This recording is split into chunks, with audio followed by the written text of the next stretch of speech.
tuần nhằm bữa này còn lại là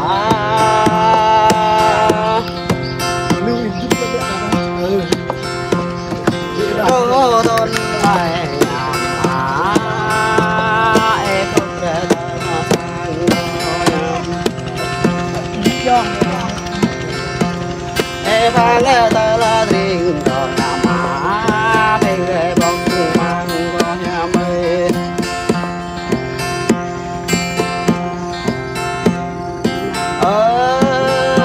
tươi tuần nhằm bữa này còn lại là bắp đê bi nửa tuần lá bơ màu có kỳ kê bơ màu bay tỏ tình cả bơ màu cho không đi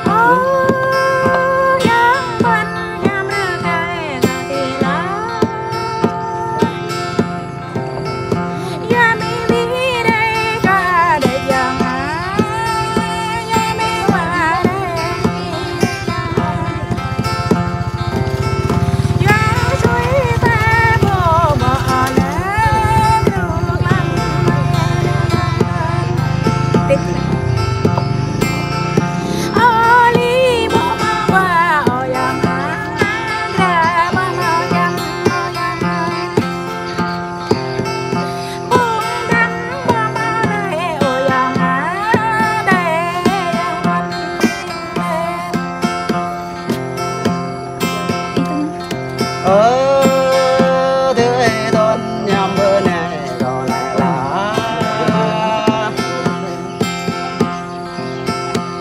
ngõ ngã đê như ta mừng ngõ ngã đê như ta mừng nhập ta mừng nhằm á ninh ngại ơi này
tươi tuần nhằm bữa này còn lại là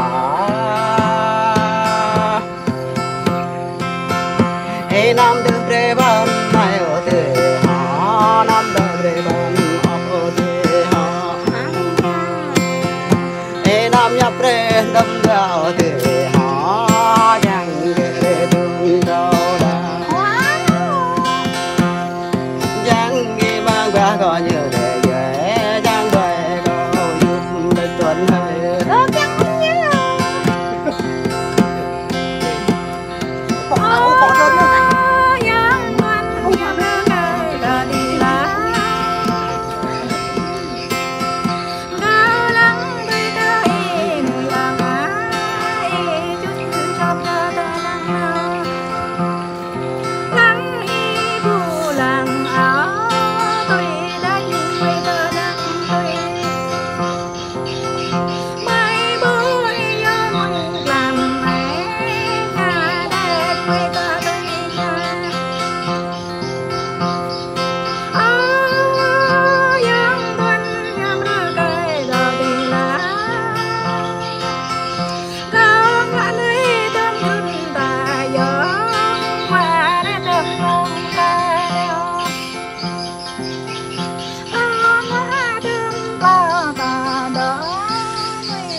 nhầm bên này còn là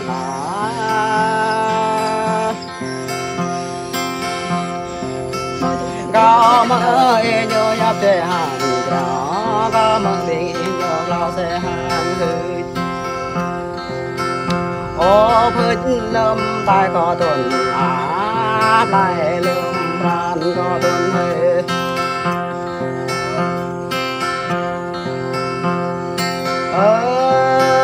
tươi tuần nhầm bên này còn là cao bối vô đưa về tiếng giang mình ca ra na giang cao bối vô đưa về sáng leo mình ca ra na leo nắng dạ mình có tăng cao bối vô đưa về kéo tôi là mình sẽ na đưa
cục liu ngã